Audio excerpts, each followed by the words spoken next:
Ladies and gentlemen, welcome to Mixed Mental Arts, recording here at the Griffith Observatory, looking out the vast expanse that is Bryan Callen's empire, Los Angeles, California. We can see where the emperor's house is, and then, all the women who are in his harem who don't actually realize that they're in his harem because they actually don't know who he is. But in Bryan's mind, they belong to him. And it is my extreme pleasure to have on the podcast our resident Chinese linguist and ambassador from the court of the Qin dynasty, Isaiah Gooley. Isaiah, welcome to the podcast. 你们好. Now, the first thing is, Isaiah, is we should probably get you to pronounce firstly the word chengyu, which I butchered. Yes. So, it's chengyu, which is... Chinese is a tonal language, which makes zero sense to English speakers because tone is an indicator of emotion or inflection or, whatever subtext of what you're actually saying in English. English. Whereas tone is an indicator of meaning directly to the individual syllable that you're speaking. So from my shitty high school Chinese experience, right, the example they give is the 5 ways to say ma, right? Yeah. Ma. And what they mean different things. So what do they mean? There's something like 30 or 40 distinct morphemes. A morpheme is a individual piece of language, a sound, essentially. There's only about 40 of those, and each one can have 4 tones, but you can have the same morpheme and tone mean any number of things. Like I'm trying to think of a good example offhand. Like sure. 4th tone means is. It's a stative verb. But like sure, 老师 means teacher, and there's I'm trying to remember the tone for lion, but it's also sure. I think it's 2nd tone. Sure is also a different meaning. It means lion, or rock. And this is why even, that there's often with any foreign language, so we were talking last night, you do this as part of the intelligence community, and Chinese is a class 5 language. Yeah, I think it's actually category 4. English is a category 5. I haven't looked at the actual way that they delineate it, but the more difficult the language is, the more you get paid, essentially. And Chinese, part of the real challenge for English speakers is this tone thing, yes, which is so much of why most people never even get past basic Chinese, because they never figure out the tones right. I remember in high school, I took Chinese for an entire year, and then we did this exchange program to Beijing. And how'd that go? Well, we were very excited. We were like, oh my God, this is so great. We're going to have great Chinese food, and we're going to speak Chinese. And then we showed up, and there was a Chinese professor at I'm going to butcher this, but Beijing Beijing Normal University. Beijing Daxue. Yeah, see, there you go. Right there it was the problem, because we got into the first class and we're excited to learn all sorts of things, and the Chinese teacher is like, your tones suck. Yeah. So for the next 2 weeks, all we're going to do is tones. Yeah. And so you go from feeling fairly confident about your Chinese to suddenly having to go back, and he's just like, ma. Yeah. Nobody can see this, but Hunter just did the fantastic thing called tone hands, which so there's 4 tones in Chinese with a neutral tone. That neutral tone is something else, and I'm not gonna get into the esoteric nature of Chinese. But first tone is flat tone, ma, like you put your hand out, and flat like it's on a table. Second tone is rising tone, like you're asking a question, like there's a question mark at the end of a sentence. Ma. So that's an incline. Third tone is like a trough. You go down and then up. So it's like ma. And 4th tone is falling, like you're cursing at somebody. Ma. And so when I shared with Bryan your first... Yeah, exactly. But I literally had to, it was amazing, because it was like beautiful. I saw it. I saw it when I heard it. I was like, 天高 Huangdi, yes. It was beautiful. But see, this is where it becomes sad that this podcast isn't recorded on video, because you also would have seen me go up and down like a jack in the box of like, Tiango, Huang. Yeah. Well, that's how you learn it. Yeah. That's how you learn it. Everybody learns it that way. I don't know how they learn it in China. I know a lot of Chinese people, but like the way that they learn it, they also use the romanization script that we use since Mao invented it. Well, and that's the funny secret, is it's a great example of cultural borrowing, Yeah. where they're like, oh, okay, we're still going to write in Chinese characters, but actually this pinyin, this romanization, makes it much easier to teach kids the language, Yeah. right? It's an easy way into the language, and then once you've learned it with the pinyin, then you're going to learn it with the Chinese characters. Yeah. It's a lifetime of practice. Like, I know a lot of linguists, a lot of people who've been doing this job for 30, 40 years, and those guys still even need to practice all the time. You can never be a master of what you start. Like, well, and to some extent, I mean, even think about English. Yeah. We're native speakers of English. Do we really master English? Well, to some extent, we don't. I mean, you know, how much Shakespeare and Chaucer and how much of all the various poets and the various writers. And English has, I think, it's one of the largest vocabularies, hundreds of thousands of words. Most of us don't know most of those words. Yeah, and I mean, none of us knows all those words. Yeah, nobody knows where they come from, why they're set up that way.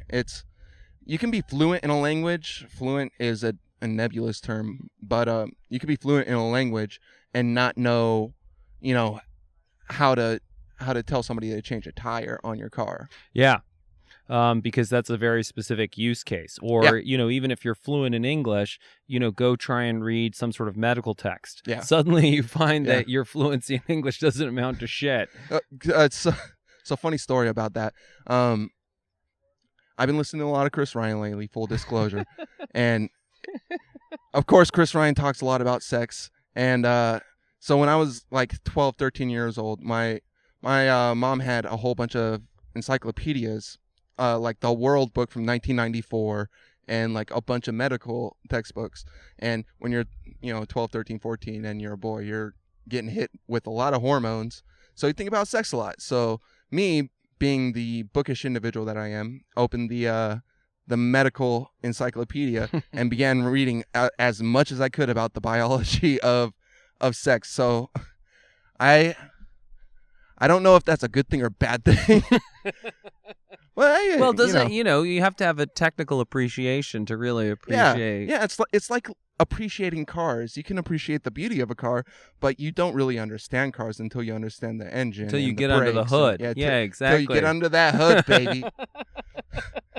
And I think, so in terms of getting under the hood of languages, there is a whole other level of appreciation that you have for languages when you start to understand, when you're not just a casual user of language, but you're starting to understand the mechanics, you're starting to understand how it works together, you're understanding levels of function, like even the sort of distinction that you draw between, English has tone. Yeah. But it uses tone for a totally different function, which is to convey sort of subtext or intent. Yes. So if we take some of my verbal tics, there's the word right, as in that's right. Yes. And that's definitive and declarative. Yes. And then there's the way that I love to use it, which is to say right. Yeah. Right. And suddenly now it's a question. Yeah. So we're using tone all the time in English, but it's not used necessarily to convey meaning. Whereas it's in Chinese, as you said, that's and it very like there's a lot of issues with linguistics, like the nuts and bolts of it, as far as the nomenclature, because in Chinese so I speak Chinese Mandarin, and there's like 7 recognized dialects of Chinese. They're not dialects. They're literally different languages. The only reason why they're grouped as dialects of different languages is because of political reasons. So well, there's that old line that the difference between a dialect and a language is an army. yeah, Which is absolutely true, and Chinese is a great example of that, Yeah. where Mandarin is really, as I understand it, sort of the Beijing dialect. yes, And then they've tried to speak Putonghua and write standard characters. yeah, So they've basically said this dialect of Chinese is the correct dialect, and Yeah. we're going to impose that on the rest of the country, which was very much the same thing that the French did Yeah. with Parisian French becoming. So, that France, for example, had all these different languages like Provençal and Occitan. Yeah. And then the Parisians were like, no, those are bastardizations. The true French is what we speak in Paris, and now you're all going to speak like Parisians. Yeah, I was just in Spain, and so I rode a motorcycle basically 2,000 miles winding around Spain from Barcelona to Jerez, and like every region has its own different language, and they're not really even dialects of Spanish. Like Basque is confusing as a language. Well, Basque is just not even related to Spanish at all. Yeah, it's like Gaelic. It's an orphan language. I was reading an article about that the other day. How I think it was posted on the Mixed Mental Arts Facebook page about how the Basque are descended of Neanderthals. Mm-hmm. It was really interesting how the Basque language is like a linguistic orphan. And also like Catalan is, you can't, like when I was walking through the streets of Barcelona, it's like people are speaking Catalan and they're speaking Spanish, and I'm like, I thought this was Spain and everybody spoke Spanish. It's like everybody does speak. I started speaking my poor Chicano Spanish that I learned from being from California, and they said, "Oh, your Castellano is pretty all right," and I'm like, okay. I'm all right with this. Well, and it crucially, it's a real political decision. If you're in Barcelona and you're speaking Catalan, you're signaling that that's your identity. Yeah. And then if you're speaking Spanish, or Castellano as they call it, that's a whole other political thing. Yeah.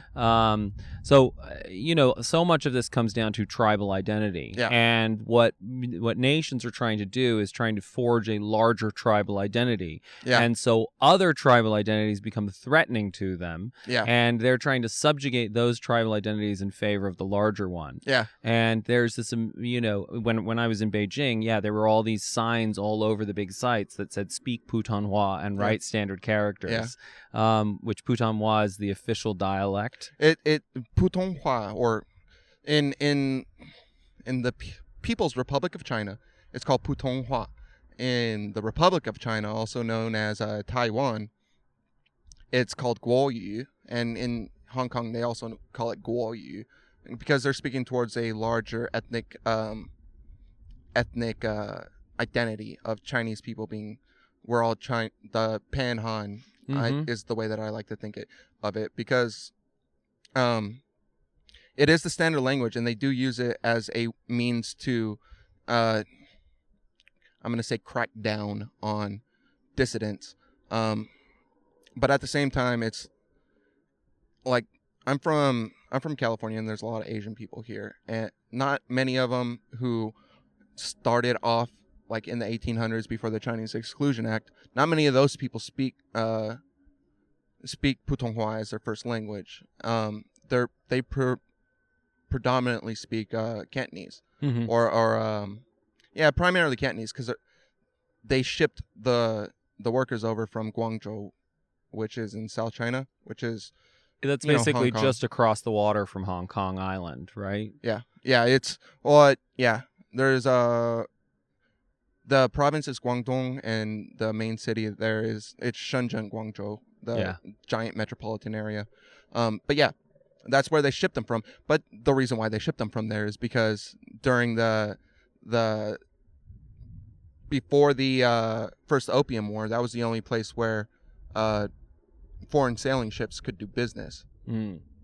So this goes back to so the Chinese had very little interest in engaging with the West. In 1793, the I think it was the Guangxu Huangdi, the Guangxu Emperor, was visited by a British emissary, ambassador of the Queen, and the ambassador was trying to establish a trade network, but the the ambassador did not understand anything about Chinese culture, and he didn't do any of the rituals that would be required, and he didn't understand that you don't talk to the emperor to try and get shit done in China.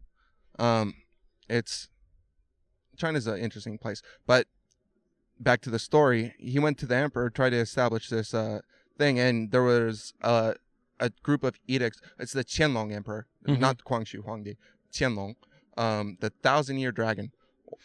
Amazing. How do you top that name? Can we call you that, Isaiah? Can we call you the 1,000-year dragon? I'm not that amazing. We might have to call Chris Ryan the 1,000-year dragon. Can we call him that? Yes. Or just Lao Tzu. But the Qianlong Emperor issued several edicts saying, essentially what it boils down to, you're a fucking peasant moron asking me to establish trade for shit that I don't need in this country of great wonder. You and everyone around this world is subordinate to me, the Son of Heaven. Fuck off, essentially. It's a very eloquent way of saying fuck off. But crucially, and I think, because I remember learning about this, and when you think about the quality of China, as in literally the porcelain, and you compare it to the crap, the textiles, and you compare Chinese silk to the crap that the British textile mills were producing, it's pretty understandable that the emperor had this reaction. It was clearly a subordinate material, clearly shitty manufacture. Well, but British guns were better than Chinese ones. Well, and that was the crucial difference, is that the Chinese basically established these trading conditions where the British are welcome to buy whatever they want in return for silver and gold, and but they aren't allowed to sell anything in return. That's the basic of it, and it was only silver, not silver and gold. Only silver. That's part of under the Canton system. If you're speaking the Queen's English, whenever I think of speaking the Queen's English, I always think of like really poorly spoken imitations of the Southern accent. Well, thank God Brian isn't here, because then Brian would be doing we'd have to listen for 5 minutes as he did his Scottish aristocrat and his various other impressions of the Queen's English. I feel like that would enrich all of our lives, because Bryan Callen enriches all. That is what the emperor does. Yes. That Bryan Callen is the Qianlong Emperor, the 1,000-year dragon. Yes. I'm gonna think of a name for him, like the Callan Huangdi. What would Callan Huangdi mean? I don't know. It's just a transliteration. No, but I haven't looked at characters. We'll have to think of what the characters would be for Callan Huangdi. And then this all turns when suddenly the Europeans start to force the Chinese to trade reciprocally. Well, when they garnered the ability to force. It's not that they wouldn't want to force before.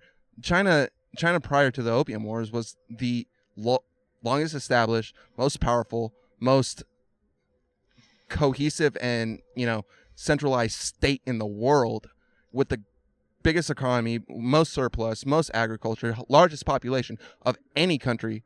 Or country. It wasn't really a country until 1911. Any sort of polity. Yeah, polity. Until the Opium War. China was China, It was the Chinese name for China, and colloquially, is Zhongguo, the middle country. And there's a lot of connotations put to that, but within a lot of the philosophy that governed the state, it meant that it's the center of the world and everything is radiating circles off of it for the benefit of the Son of Heaven. Well, and crucially, that sort of idea that our people are the center of the world is a pretty universal concept that a lot of cultures come up with. It's the same thing as American exceptionalism. Exactly. Different names for the same thing. Different names for the same thing, and even on in terms of smaller tribes, I always find it fascinating. The number. Thank you.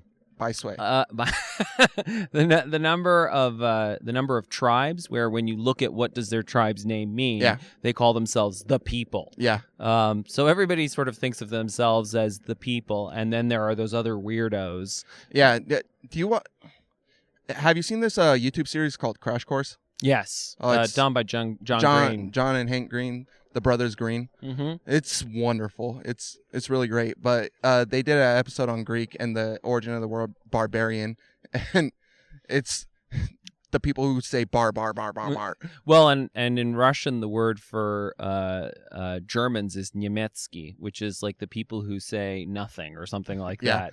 So this sort of idea that basically we're the real deal, and then there's these other bizarros who really make no sense is pretty common. But so in the Opium Wars, what happens is the British find that they can deal drugs. They can be drug dealers, and that's how they can start. They can find a commodity that has a demand and fill that demand, which is drugs. Which is, I mean, I smoke cigarettes and drink alcohol. Those are drugs too. Yeah. So I mean, listen, and pharmaceuticals. There are lots of drug dealers. So it's not. I'm not putting a judgment on drug dealers. It is a charged word though, especially in this culture, where anything that alters your state of consciousness is automatically bad, because Protestant work ethic and abstinence and temperance and work the land until you die. That it's a fucked up notion that doesn't really describe reality, in my opinion. But yes, they were drug dealers. They were drug dealers, and the result is that what you end up with is these treaty ports. Yes. To go back to sort of like Guangzhou. Treaty of Nanjing, 1842. Mm-hmm. And so there are a series of these treaty ports all around China, and different countries are based in different treaty ports. So crucially, Qingdao beer, I believe, came out of the German treaty port. Second Opium War is when if I remember correctly, when Germany wasn't even established until 1872. But they established that treaty port. It's not really a treaty port. They had control over the entire Shandong Peninsula. So you end up with this cultural exchange back and forth where the Chinese learn beer making from Germans. Yes. And that's why Qingdao beer is this great cross-cultural collaboration between... And it's all right. Okay, it's not a great cross-cultural, but it actually pairs quite well with Chinese food, I think. Well, yeah. It's actually it tastes a lot like Kolsch. The beer of Cologne. Cologne is a wonderful city. Yeah.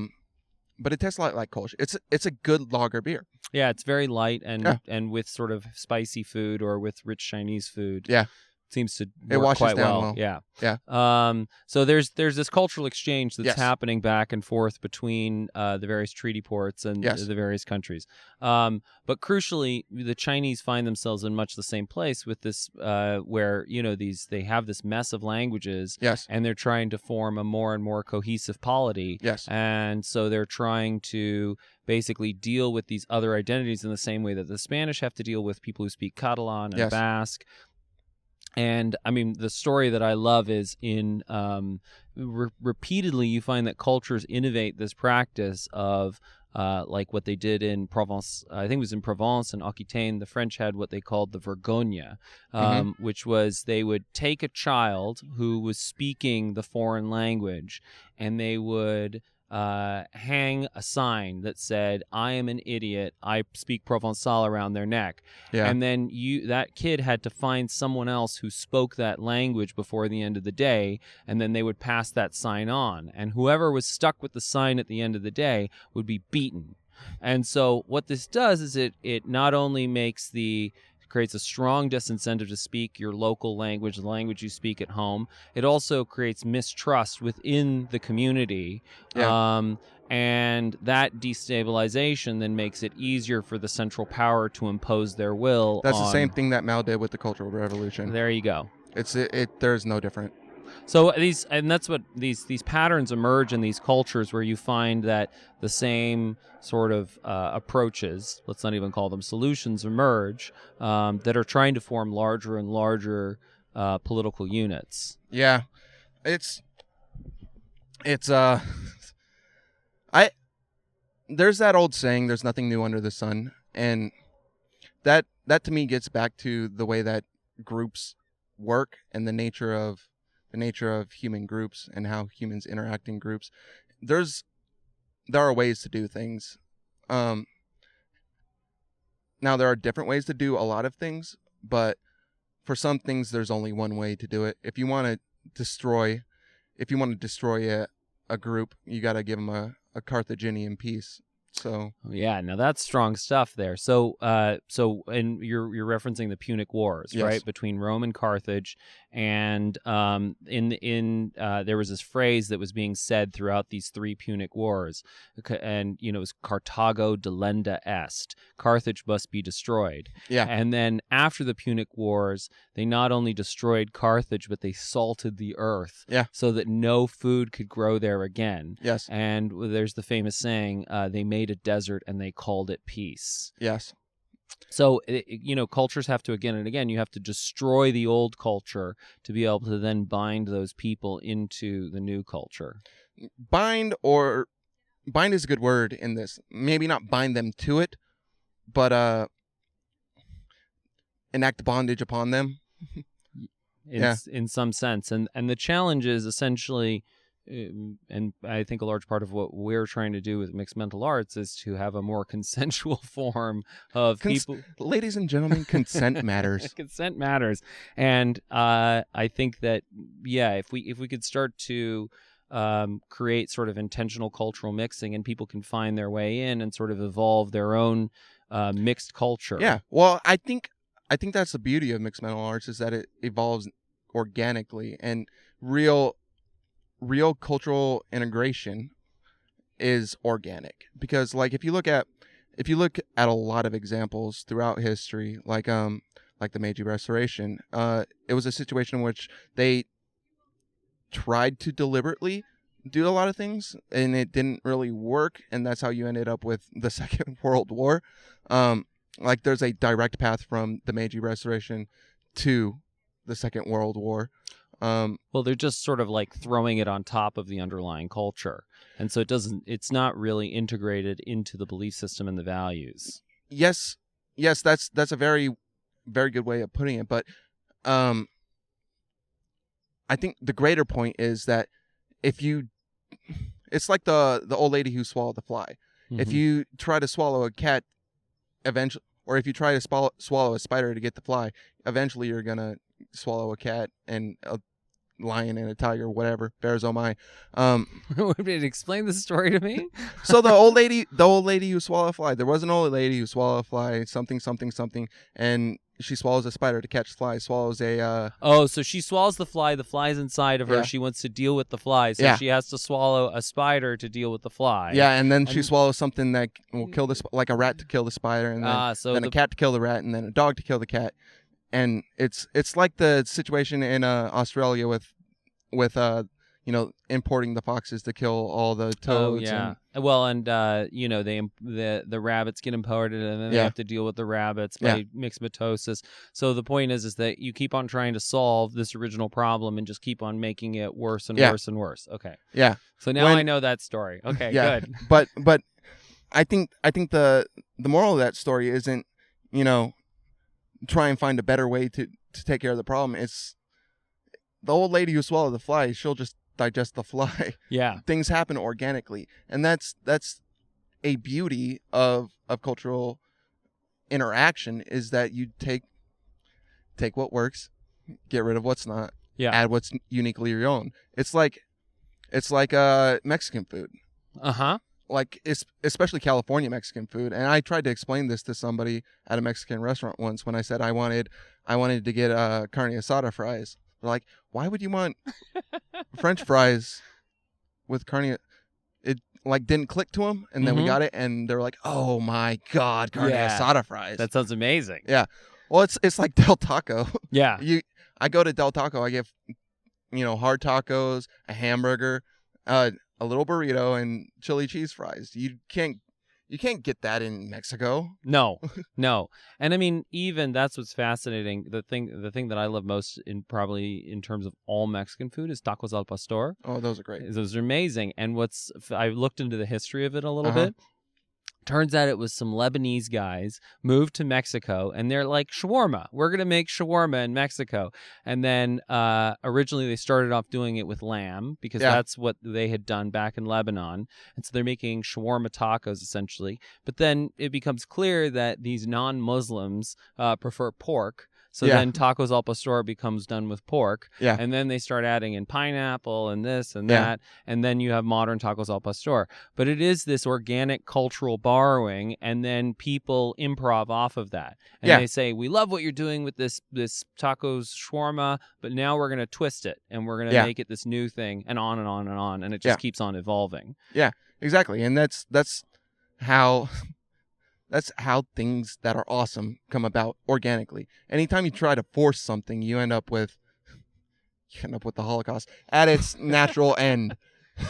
Well, because essentially what happens is that you have this is the big problem of these top-down solutions is you start off with a small number of individuals who actually has very limited knowledge. They don't know much, and then they have a vision, they impose it. Then the people who don't have power start showing problems with the vision. Yeah. And then rather than saying, oh, you make a really good point, like, yeah, that is a problem, let's evolve something better together, they're like, what do you mean? Fuck you. Like, and eventually you end up using coercion and force to try and impose what is actually a shitty, poorly thought out vision. Yeah. And great examples of that are anything from the Soviets. Yeah. Well, we brought up this conversation last night.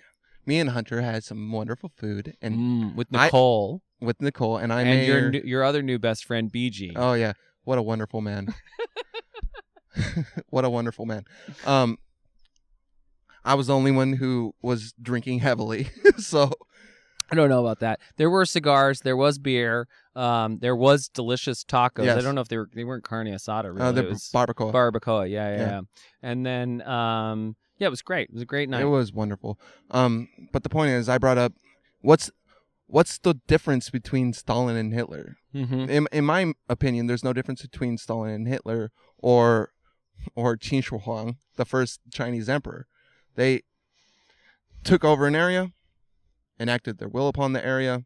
Lots of people died. Lots of people fucking rebelled. In the end, there's no difference. There's a saying by Deng Xiaoping, the former premier of China, who took over after Mao. Translated, it doesn't matter if the cat's black or the cat's white. If it catches mice, it's a good cat. And that to me can be extrapolated and placed on the black cat of Hitler and the white cat of Stalin. They caught their mice, but they weren't good cats. No, not at all. And, if they don't catch mice, they're bad cats. Yeah, and I think, or it depends on what you count as catching a mouse. Oh yeah. So I would say that Hitler and Stalin didn't catch mice because they didn't deliver good societies. Exactly. What Deng Xiaoping is saying, because crucially Deng Xiaoping rejected the Maoist way, yes, and embraced essentially capitalism. It's socialism with Chinese characteristics. Okay, there you go. I'm sorry. Listen, by the end of this, I might be speaking. I'm not excited necessarily to have the orthodoxy of the Chinese Communist Party, but I am excited that by the end of this podcast, I might speak Putonghua. A little bit. Well, you can make Chinese tacos. Yeah, that would be amazing. Actually, that would be good. Well, it's like Eddie Huang with his Bauhaus. Those are awesome. Those are like Chinese tacos. Yeah, they are really, really good. Yeah, and you wouldn't get that. You wouldn't get that in China. No, you would not. You would not. That's always what's fascinating too. Like even when you go to Dubai, you go walk around any mall in Dubai, and literally every food from every imaginable culture is there. Yeah. But it just makes me so sad because they don't mix. Yeah. And it's the same thing. I've always been fascinated in terms of, say, East LA. Yeah. You think about it, you have all these guys who are working as cooks in all of these different restaurants all over LA. They're exposed to, they have the skills to make every cuisine. Yeah. And then they go back to East LA or wherever, and you've got this amazing set of skills. And if they would start comparing notes and evolving fusion cuisine together, East LA would be the restaurant place in the world. 100%. I mean, I think that might speak to the larger problem of communities, like how structures are set up. So if you have a structure set up that lets people do what they do organically, they're going to intermingle and mix. But because like it's so competitive to be a chef in a good restaurant, you're automatically going to set up conditions for a game where people are trying to nudge out other people instead of being like, this is a win-win if we do this. Well, but it's also, I mean, I think there are a bunch of things. One, there are sort of cultural values of feeling comfortable borrowing, feeling comfortable experimenting. Yes. And not a lot of cultures have that. That's not that sort of experimentality is not something that, for example, you find in a place like Dubai, or that you would find, I think, probably in East LA. Yeah. And that sort of spirit of play and experimentation and being okay with failure is pretty important. I think the other thing too is that you need a good on-ramp. So you think about, like, for example, Roy Choi, whom, speaking of deliciousness, made the Korean barbecue burrito. Yeah. And there's I think food trucks, what's so great about food trucks is that they're a great incubator for new cuisine where you can experiment, you can get feedback from the world, you can see what succeeds. Oh, that worked well. Now we can scale up to 2, 3, 4 food trucks. And then, now Roy Choi has restaurants. Yeah, it's like the democratization of any sector. Right. And that's to large part what's happening in music right now, which is really exciting. Mm-hmm. I mean, like, there's so many great bands who are combining so many different things because the record industry died. Yeah. Well, and the tools have just become so much cheaper. Yeah, and more accessible. So there's a low cost of entry to the environment, and there's no gatekeepers. Because, like, I literally just recorded an album in my house and published it by myself without spending a dime. Mm-hmm. So doesn't get any better than that, and that wouldn't have been possible 20 years ago, or even 10 years ago. Yeah, it would be impossible. Like, yeah, it's so mind blowing. Yep. And to speak to, like, you see like peaks and troughs of innovation with music, especially like. The development of the blues was a function of the end of Reconstruction because it put a lot of people out of work and a lot of people had to go and find something to make money. So what they do, they got a guitar and hit the road. And that's how you get Son House and Robert Johnson. Mm-hmm. You don't have the end of Reconstruction. Like, if Reconstruction had gone on and worked and everybody was, doing awesome shit and black people were equal to white people in the South, you wouldn't have the blues. So, just to unpack that. So, essentially, you have Reconstruction, the Civil War has ended, and now you're starting to try and reform Southern society to make it less racist, make it more inclusive, everybody have more opportunities. And you're saying if that path of sort of development and integration had happened, that essentially that the African American community would have been integrated into society, and they wouldn't have been fallen on such hard times and been forced to find ways to compete, and that the only thing they could really compete with was music. Yeah, like, people are always going to find a way. Yeah, and that's shown throughout history, is that people are gonna find a way. It might take a while, and you might need a lot of people to stand up and say, "Fuck you, we're not doing this. Take this job and shove it." You might need a lot of people to do that, but people are always going to find a way. Well, and this is where I think all the evolutionary biology and the cultural evolution is helpful, because what you're talking about is that organisms exploit ecological niches. So there are ecological niches that exist where, there's an opportunity there for an organism that can, for example, clean the mouths of sharks. Yeah. And amazingly, there is an organism that has evolved to fill that ecological niche, and it cleans the mouths of sharks. And the shark doesn't eat it because it needs its mouth cleaned. And that is a weird collaboration. The idea of a fish that just sort of, is the shark dentist and doesn't get eaten by the shark.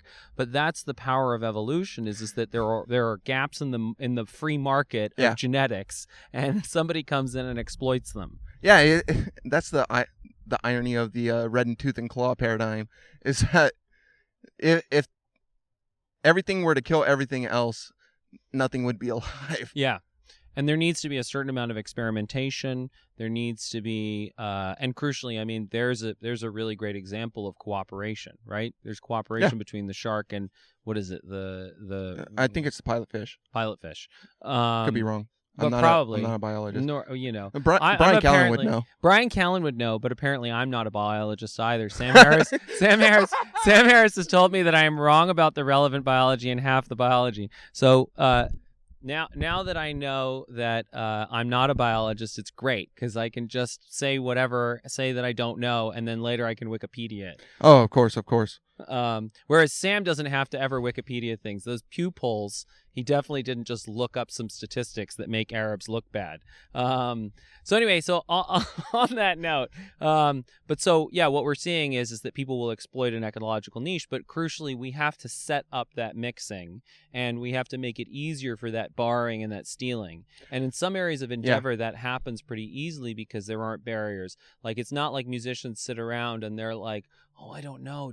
Am I allowed to combine the blues with with hip hop and rap and gospel?" No, they just do it because they're focused on what sounds cool and what works, and that doesn't happen usually in the world of ideas. Well, that's because the culture of creative endeavors is to create.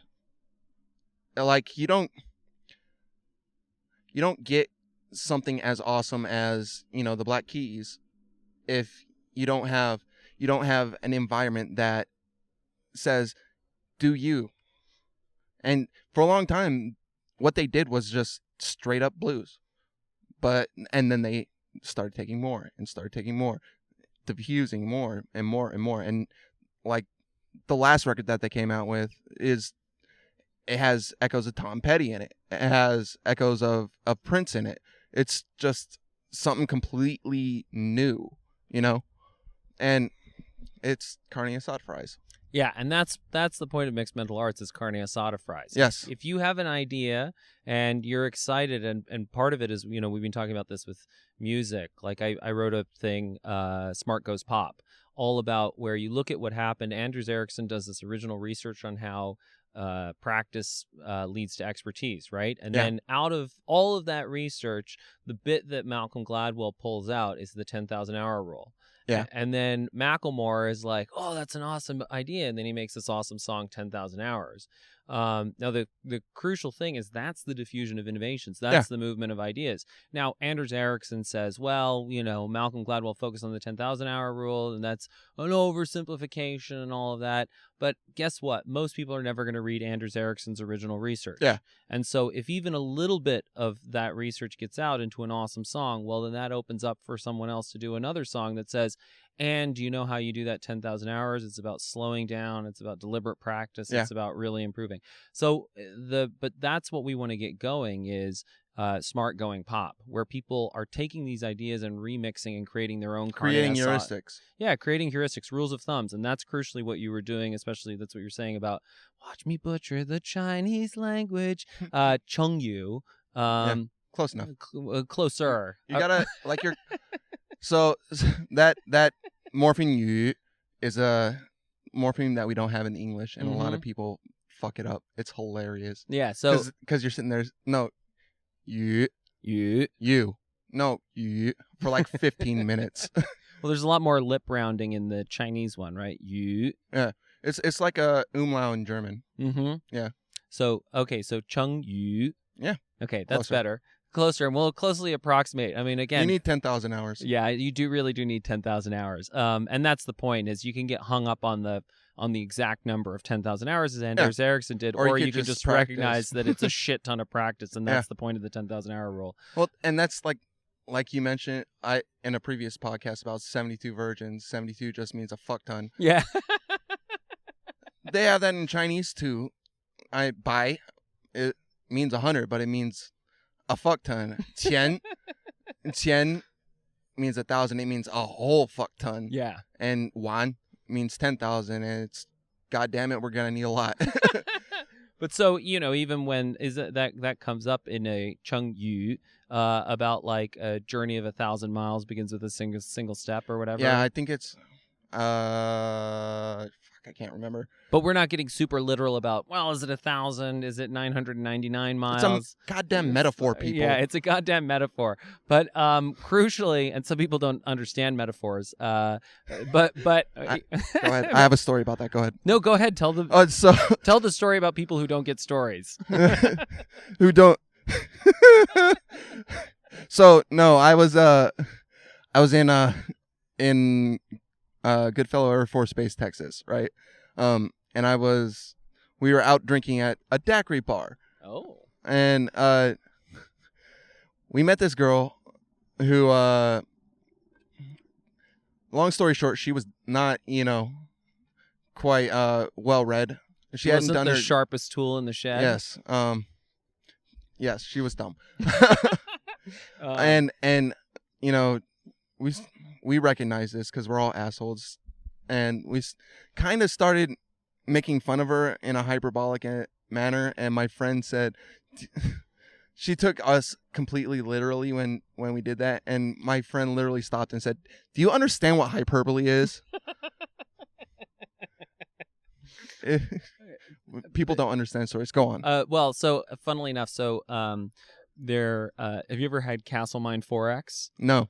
It's an Australian beer. I don't know if it's any good, but when I was growing up in England, they had always the best ads on TV. Yeah. And there was one that they had, which caused a big shitstorm of controversy. I'm sure you can find it on YouTube, where they started off, and it's like one of those sad African tragedy documentary fundraising things. Yeah. Where they, it's this man has to walk, 1,000 miles to get a drink of water, and then when he gets there, the watering hole is dry, and so he must suck moisture from the frog, and blah blah blah. It's just like really tragic and sad and shitty. And then all of a sudden walks into this camera this skinny, tall, much younger African dude, and they just like pan out of the shot, and there's like a sort of roadside stand that's like covered in Castle Mine 4X, and he says, "1 beer, please."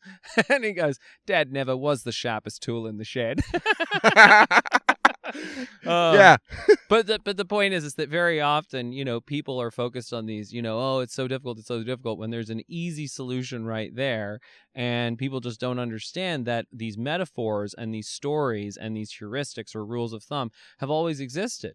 And so I think what's so cool about your chengyu is that there you go. Yeah, we're starting to get there. But what I think is so cool about them is, you read Daniel Kahneman and Amos Tversky, and they're acting as if there's this great new insight that people think with rules of thumb or heuristics. But in fact, the Chinese have had lots and lots of rules of thumb for a very long time. It's literally the basis of East Asian culture. That's the basis of Confucianism. Congratulations, science. You have rediscovered what people already knew for thousands of years. Yes. It's literally. And Daniel Kahneman won the Nobel Prize for that. Yeah. And it's really, there are certain things in terms of that some of these heuristics are woven into our thinking in terms of loss aversion or negativity bias. Yeah. But a lot of this stuff has already been known for a long time. And so it's very much like Castle Mine 4X, where you can walk to the watering hole and you can, try and suck moisture from a frog. But in practice, very often the answer is sitting right there, and you can have a delicious Australian beer. Or squeeze blood from a stone. Yeah, squeeze blood from a stone, which is a lot of what people are trying to do. And this is not humanity's first rodeo, and so there are these timeless expressions. Yeah. Yeah. That's why 天高皇帝远. The world's going to do what it's going to do. So you do the best that you can do while you're here, right? I mean, how much ability does any of us have the ability to control the actions of any emperor, whether that emperor is Donald Trump or Bryan Callen? Well, speaking of Bryan Callen and that exact idea, Bryan Callen himself, the great man, spoke of his father, Big Mike. Literally, Big Mike is not dead, but he's up in the sky looking down upon us. But that, in terms of, but he said that his father told him, you can't give grown adults advice. And full disclosure, I've listened to way too many podcasts. Well, but that's part of being in the military, right? Yeah. You have a lot of time punctuated by short bursts of intense action. But you can't give grown people advice. You can give them ideas. You can show them, hey, this is what you're doing. I can see where this might go. Don't do this, that, or the other, but I'm just trying to show you something, man. You don't give people advice. People will not listen to advice. Well, and crucially, I mean, I had a very nice conversation with Brian's wife, actually, about how so much of all you can really do for people is to clarify their choices and say, you could do this or you could do this. You know, if you do this, you're likely to get this result. There's a rap song like that. You can do with this, you could do with that. Yeah. And you can do with this. Yeah. So you can't, and, it's insulting to tell adults what to think. Oh, yeah. It treats us like children, and that's one of the huge problems. But in even the military. children don't like being treated like that. Children being hate past a certain age, they hate being told what to think, and especially teenagers. So you're like, listen, and it very much comes down to what you're saying. I mean, in terms of tutoring, you're just like, listen, you can do this if you want. This is how it's going to pan out for you, right? You can, hate school, not study, not learn anything. But how do you think that's going to work out in an economy that's literally called the knowledge economy? Yeah. Do you think you're going to be getting a lot of money and a nice car and all the things that you want? No, you're probably not. Or do you even think you're going to figure out what you want unless you try and figure out where you are? Yeah. It's that old saying from The Art of War.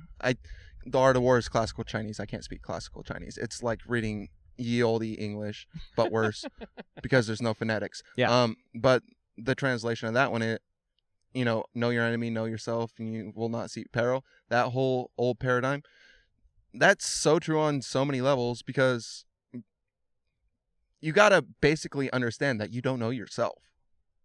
So you don't know who the enemy is. So without knowing yourself and without knowing your enemy, you're basically lost.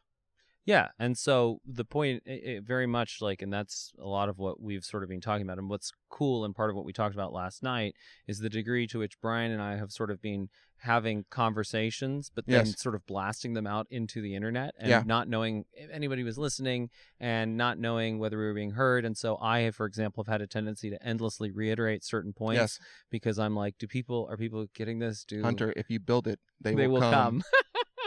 And now here we are sitting looking over Emperor Callen's kingdom. The Callen fate. Yeah, the Callen fate. Callen Huangdi.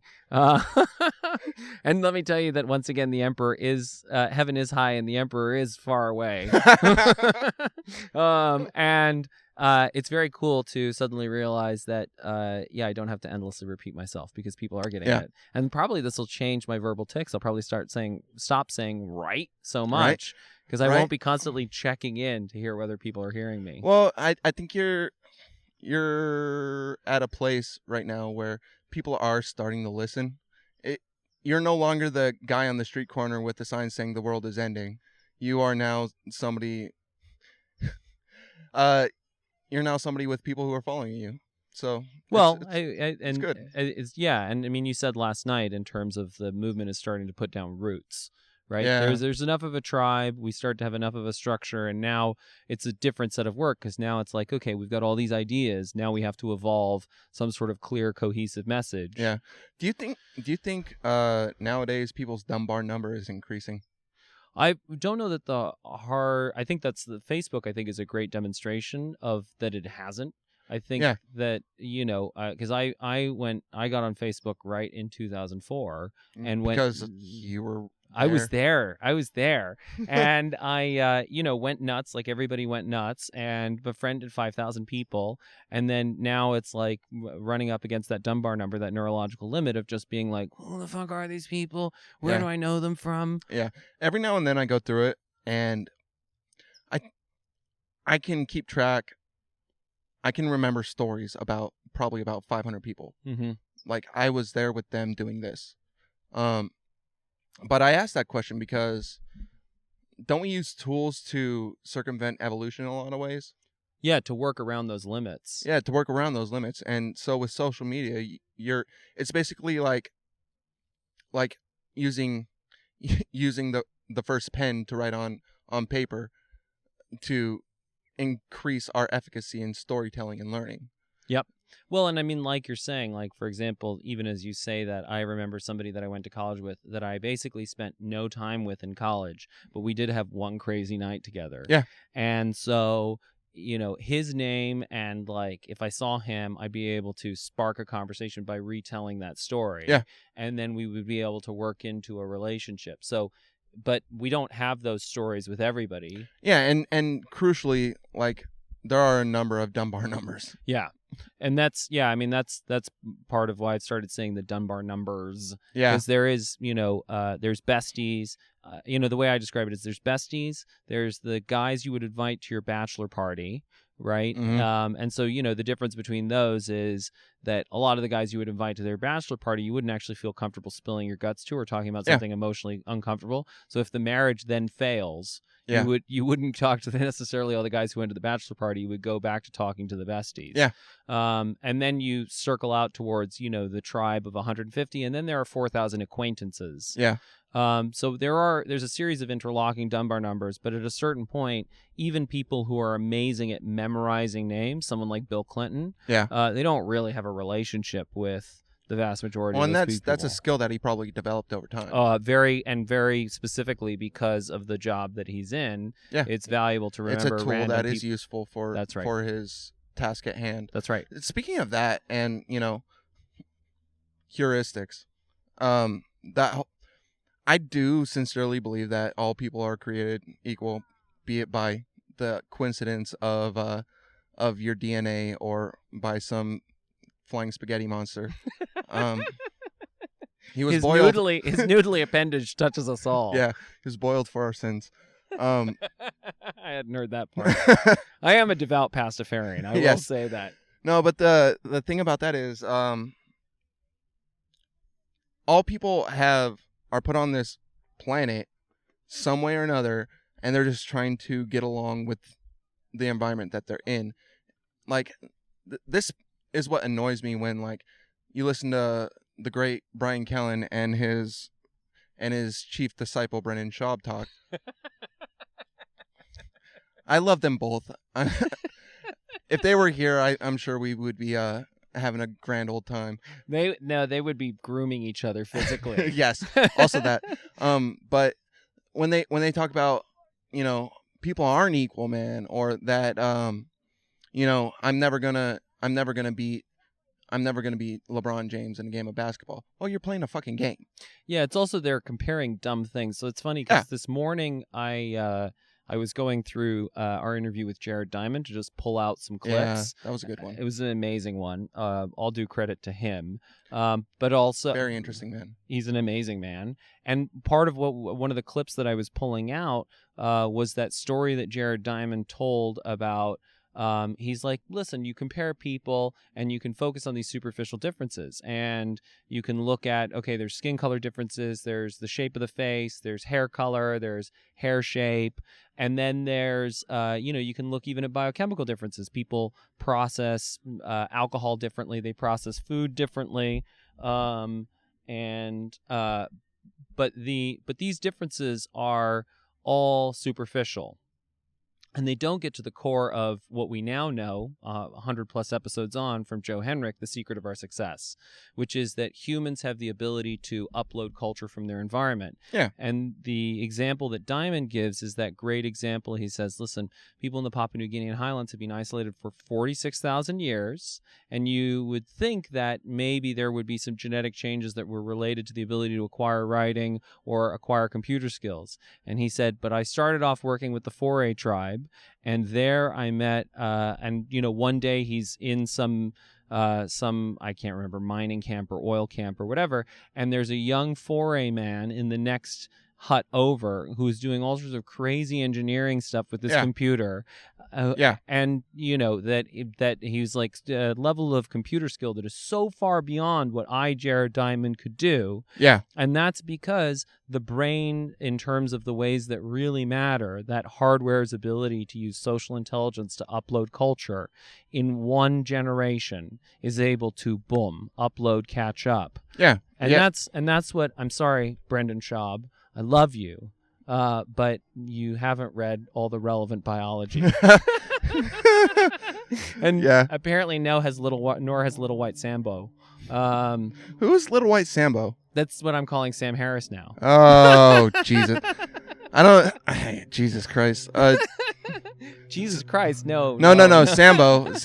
Sambo is a very, very charged word. Well, exactly, and especially Little White Sambo. Oh, but the point is to be... The world is a strange place, and I understand exactly the analogy that you're using, and that's why I'm like, oh my God. But that's the key, is to emotionally charge these ideas so that attention is drawn to them. Yes. So let's be provocative. Let's be intellectual terrorists, and let's draw people to the relevant biology so they can decide for themselves. Let's be Dutch. Let's be Dutch about this shit.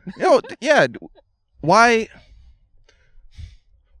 would you not want to say that the emperor has no clothes? Of course, if it was Bryan Callen and he didn't have any clothes, the world would be enriched. Exactly. But at the same time, you got to point out things that people in power don't want pointed out. Yeah. You got to. Well, I wouldn't necessarily demonize the people in power. I would just demonize our ways of thinking in a lot of ways, because our brains, I feel like our brains aren't necessarily equipped for the amount of information that we're getting thrown at us all the time. So we have to chunk and put things in these boxes in a way that doesn't necessarily benefit us. Yeah, and I mean and the point is to evolve a better culture, and it's not to demonize anybody. Oh yeah, There's a system, there's a culture, and this is sort of your hero Chris Ryan, Uncle Chris. Uncle Chris. So the paradigms are that Hunter is not Toto. He's Jiminy Cricket. Bryan Callen, the Great, is Pinocchio, just trying to figure out his place in the world, and one day hoping that he can be a real life boy at least, and then maybe be a real life man. Yeah, and Chris Ryan's Geppetto. Just he's seen it all before, and he wants to do the best that he can. But I listened to Chris Ryan's episode with Nate West. Yeah. And one of the things he talks about is that, people often, when you look at a corporation behaves poorly. Yeah. It's not that, individual members of that system are evil. Yeah. It's that, the corporation takes on a life of its own. Yeah. It is this sort of larger intelligence. And you could remove a particular CEO, but it wouldn't matter because the next guy would suddenly find himself in that role and forced and pressured.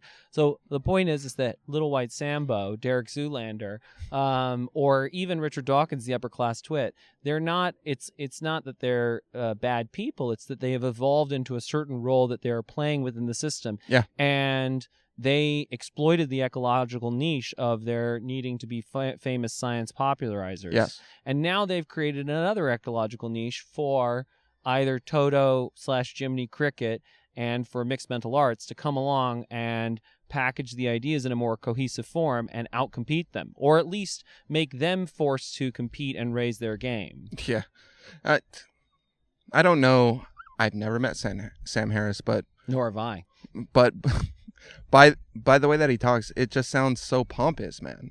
It's like have you ever been to the Middle East, man? I don't think he has. It's like you can't. There's a Chinese saying, 百闻不如一见. Hearing about it 100 times is incomparable to seeing it once. Well, I would agree with that, because having seen the Middle East more than once, but even I haven't had that much experience in the Middle East, but I have had enough experience in the Middle East to know that he is not giving a realistic sense of what's going on the ground. Yeah. And the person that I interviewed before you was this guy, Mohammed, Mm-hmm. and I'm gonna do the Rhine, but Mohammed Ghilan, because I butcher all the languages. Yes. I speak all of them well enough to impress people who know the language not at all. Yes. But enough that anybody who speaks the language well is like, man, there are so many problems with your accent. And your that's what fluency is. Yeah. It's the ability to fool people. And that's why always when people ask me the question, how many languages do you speak? And I'm like, that's a difficult question because they're all in various states of disrepair. Yeah. And then they're like, but come on, how many can you speak? And I'm like, well, if I can give you a number. And then I give them a number. And then they're like, are you fluent in all of those? And then I'm like, I know enough about language to know how problematic that question is. So, but anyway, Muhammad was talking about, what are the actual problems in Saudi Arabia or Yemen or any of these places. Yeah. And he's like, what's so fucking annoying about people like Sam Harris talking about the religion thing is that if you actually look at the problems of Saudi, it's that they don't have good state structures. They don't. There's lots of corruption. It's all about nepotism and connections. Yeah. And 关系. Yeah, it's guanxi, right? And that's a systemic problem across a lot of cultures. Mm-hmm. But it's so easy to, who succeeds in the ecological niche of Twitter and television is a guy who can go on and say some super simplistic shit that is impressive to people like Bill Maher. Well, I think it's more so Sam Harris wouldn't have been able to get to the top of that the culture that he's a part of if it was 1950 because he's an atheist and he uses his atheism as a way to demonize people of belief, especially being 1950 with the Cold War and the godless communists. He wouldn't have gotten any traction. I think what we're seeing now is a fact of people who are so disillusioned and influenceable. Because it's like, once you figure out the emperor has no clothes, you're like, am I wearing clothes? Mm-hmm. So people are looking for clothes to wear. And Sam Harris is providing them a tunic. And that's the point of fundamentalism. It provides you with some sort of clarity in a time when you feel like you suddenly don't have clarity. Yeah.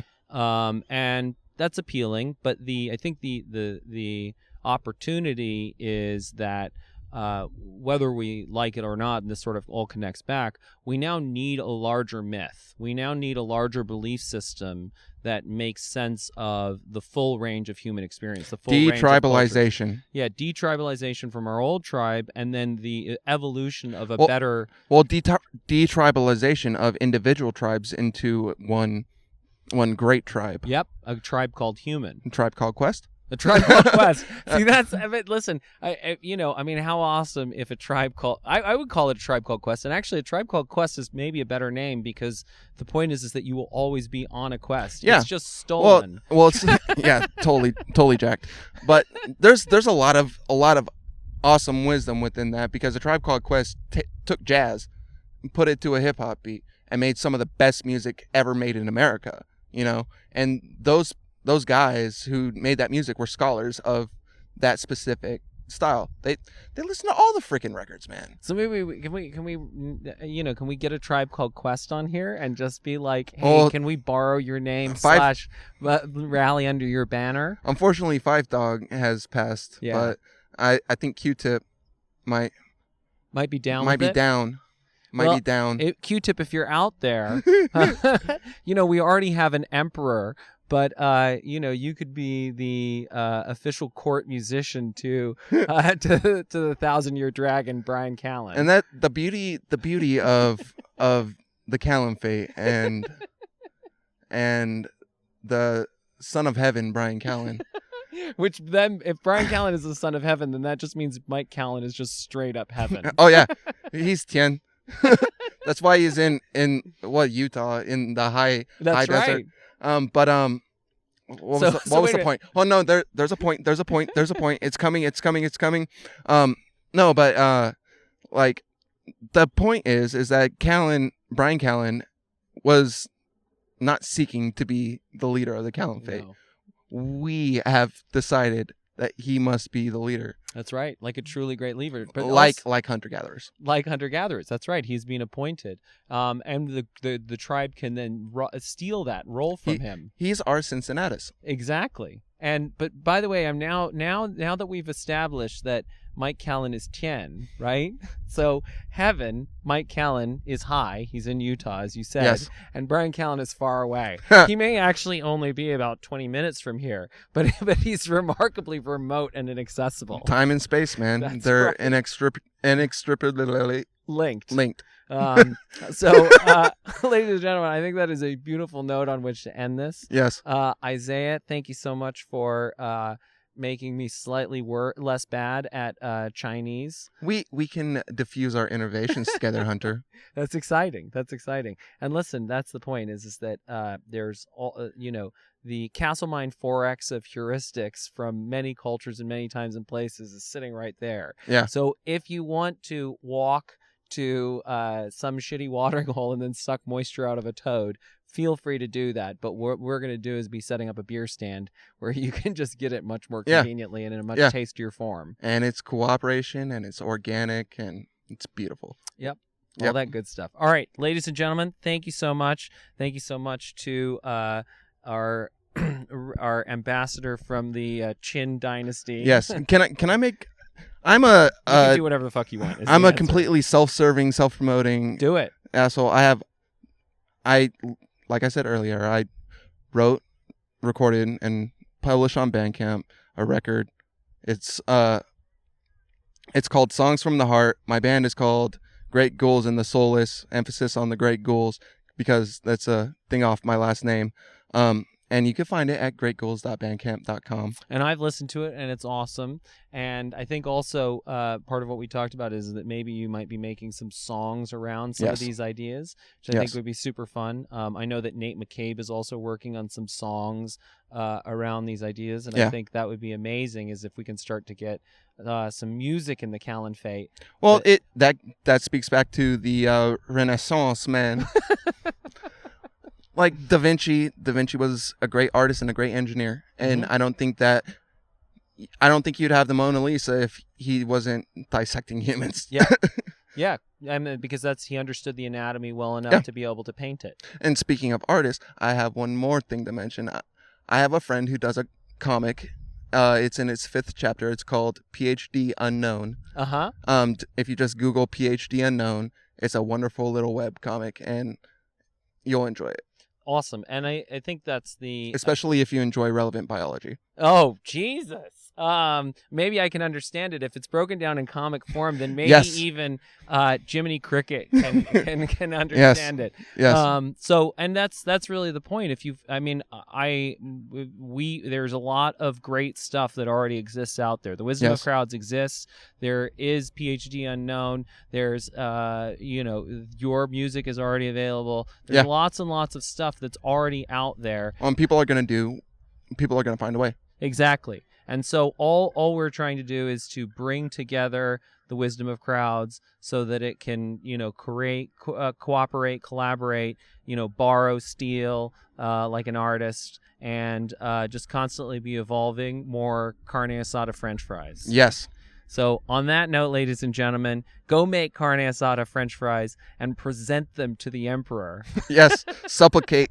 Supplicate to the emperor. And I guarantee you that you will have a much better reception than the British did when they offered their wares to the Chinese emperor. Yes. All right, over and out, guys. Thanks so much. Thanks so much to Isaiah. And I'll see you all on the internet.